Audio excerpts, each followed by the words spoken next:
Hello students. So in our earlier video we have discussed the properties of magnet. Yes. Okay. And the subtopics are also discussed. Right. Now we will move forward to the next topic, that is the last topic, which is making your own magnet. So let's get started. So our topic is making your own magnet. That means we can make our own magnets. In fact, there are many ways of making magnets, and one of the easiest way of making a magnet is by the stroking method. See, stroking method is what? So in a stroking method, that is here, two things are needed. What are they? That is an iron bar or iron strip we can say, and a bar magnet. So, if the iron bar is stroked with one end or one pole of a bar magnet repeatedly in the same direction, the iron bar becomes a magnet. That is all about the stroking method. So, we'll understand that now. Okay, so let's understand the stroking method with an activity which is mentioned in your book. So, see here, the activity is saying take an iron bar or an iron strip. Yes, we need two things in a stroking method, right? An iron bar or an iron strip, and what? A bar magnet. So we need to take an iron bar which is to be made a magnet and keep it on a wooden table. And we should also take a bar magnet. So we need two things, right? So now we will do what? We will hold one end of the bar magnet in our hand and keep the other end of bar magnet and at one end A of the iron bar. See here in the figure, it has been shown.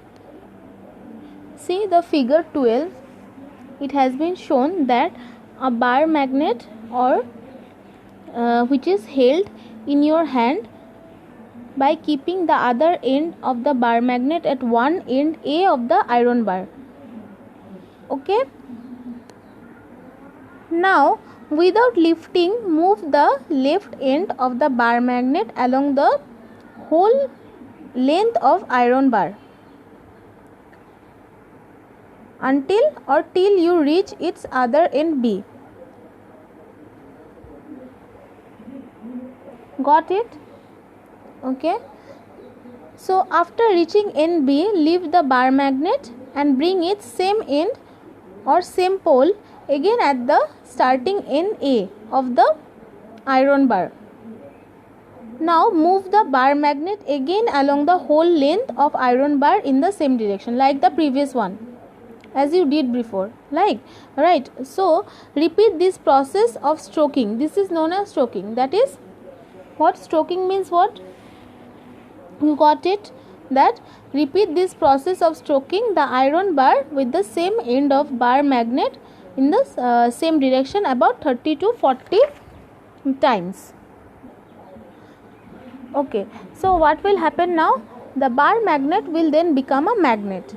We can check whether the iron bar has become a magnet or not by bringing its near iron fillings or paper clip. Okay, so if the iron filling or paper clip click to the click means what? Click means stick. So if this iron filling or paper clips cling to the end of the iron bar, then it has become a magnet. If not, then we should continue the process of stroking the iron bar with bar magnet for some more times in the same way as before. Got it? This is all about the stroking process. So here in your book, that is on page number 206, here it has been mentioned that please note that the magnetic pole produced in iron bar at the end where the stroke ends is always opposite of the stroking pole of the bar magnet. So what does this mean? For example, in figure 12 we have seen the stroking pole of the bar magnet at the end of the stroke at end B of iron bar is north pole. So the end B of iron bar will become an opposite pole, which will be south pole. Thus, when the bar AB becomes a magnet, then its end will become a north pole, whereas B will become a south pole. Got it?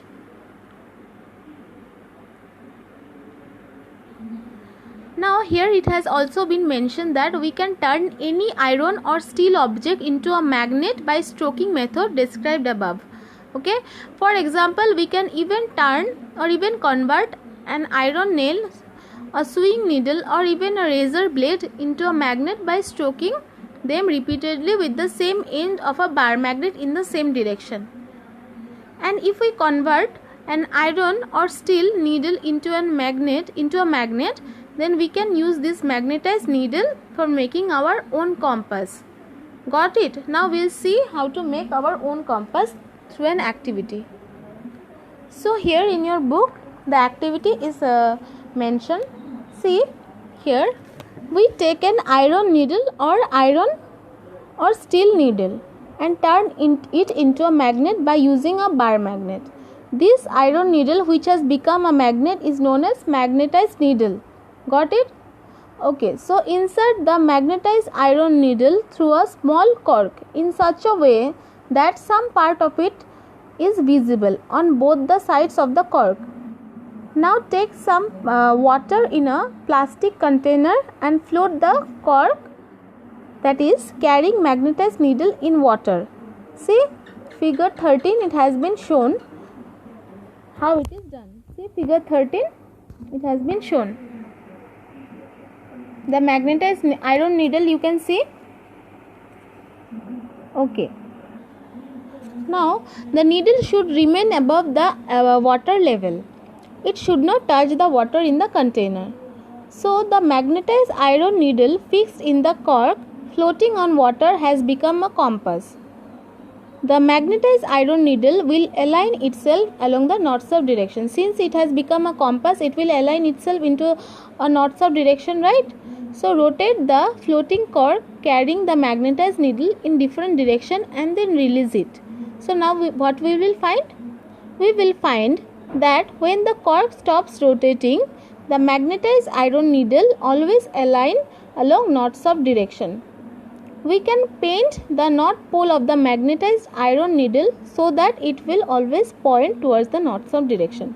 So this is how we can make our own compass. Got it? Now see students, magnet can also be made by using electricity. So this is a very interesting phenomenon. Okay, you will get to know this in your higher class, but since it is mentioned here, so let us study that. So that means the magnet made by using electricity are known as, what do you know? They are known as electromagnets. So what are electromagnets? The magnets which are made by using electricity are called electromagnets. Simple. So electromagnets are very useful because their magnetism, or which we can say that is power of attraction, can be switched on or off as desired. So it is very much useful. So for example, if the current is switched on through its coil, the electromagnet get its magnetism. Got it? Magnetism means it will start behaving as a magnet. Or on the other hand, when the electric current through its coil is switched off, the electromagnet loses all its magnetism. That means it will no longer behave as a magnet. Got it? So we will get to study it in our higher classes. So this is all about an electromagnet. That is, a electromagnet means what? The magnet made by using electricity are called electromagnet. So students, there are some precautions in handling magnets which are mentioned in your book. So let us study that. So the magnet lose their property of magnetism if they are heated strongly or hit with a hammer or dropped from a height. In other words, we can say if a magnet is heated, hammered or dropped on floor, its magnetism is destroyed. It no longer remains a magnet. Got it? It is a common observation that science teacher gets annoyed when students drop magnets on the floor. Why does it happen? This is because dropping magnets from a height on the floor can destroy the magnetism of the magnet totally or partially and make them useless.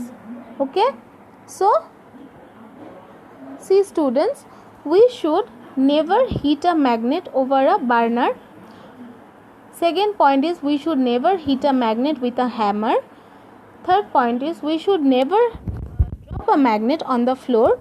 And our fourth point is we should store the magnets properly when not in use. Got it? These are the precaution measures we should maintain in handling a magnet. Got it? So students, there is another topic or subtopic we can say, that is how to store magnets properly. Okay, so turn out page number 207 of your book. It has been mentioned here. So the magnet tends to lose their magnetism gradually and become weak over a period of time if they are not stored properly. Got it? To prevent the loss of magnetism, the magnet should be stored properly when not in use. So this can be done as follows. See here, there are some measures which can be taken to store a magnet properly. So first is, the magnet or the bar magnet are stored in pairs, that is separated by a piece of wood with their unlike poles on the same side and bars of soft iron kept across their ends. Got it? So see figure 15 like this. It can be stored like this, that is in the middle part there is a piece of wood, as you can see,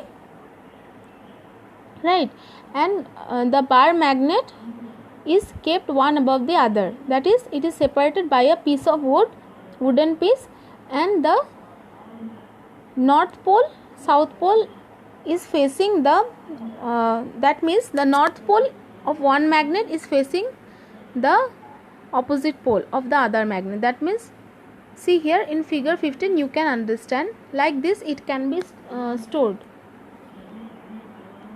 So please note that the first bar magnet has its north pole on left side, whereas the second bar magnet has its south pole or unlike pole on the left side. Got it? The soft iron bars kept across the end of two bar magnets are called keepers. These soft iron bars, see here, these are known as the keepers. Got it? So they are known as the keepers. Why? Because they keep the magnetism or bar magnet safe. Got it? Thus the proper storing of bar magnet in pairs by separating them with a piece of wood and keeping soft iron bars across their opposite ends prevents the loss of their magnetism. Got it? And the next process to save them properly is the horseshoe magnet or U-shaped magnet. In the previous video or earlier videos we have seen some types of magnet or some shapes of magnet, and there was a one of the shape was what? Horseshoe magnet or U-shaped magnet. Yes. So the horseshoe magnets or U-shaped magnets are stored properly just by keeping a bar of soft iron across their ends. See figure 16 like this. It can be stored. Why is it stored like this? So since a horseshoe magnet has both its pole, that is north pole and south pole on the same direction or on the same side, so one horseshoe magnet requires what? Only one soft iron bar for its proper storage. Thus horseshoe magnets are stored singly and not in pairs. Got it? Okay students, there are some uses of magnets as well. See, magnets are used for a large number of purposes. Some of the important uses of magnets are given below. See, first use is what? Magnets are used to hold objects like stickers, refrigerator doors, pencil box lids, pins, etc. Then second is magnets are used to separate discarded iron and steel objects from other waste materials. So waste materials means non-magnetic materials. So magnets are used to separate discarded iron and steel objects from the waste or non-magnetic materials. Then magnets are used for making compasses. Yes, we have seen that how magnets are used for making compasses. Then magnets are used in telephones, hair dryers, doorbells, mixer grinders, then fans, washing machines, television sets, tape recorders, electric motors, electric generators and various types of toys. Got it? So, see students, in figure 17 it has been shown that these are the uses, that is a sticker, refrigerator door, then pencil box, pin holder. In all these things magnets are being used. These are the most useful or most important uses of magnets. Got it? So students, please go through these topics. I hope this video was useful to you. Okay, so please study properly at your homes. Okay students, thank you.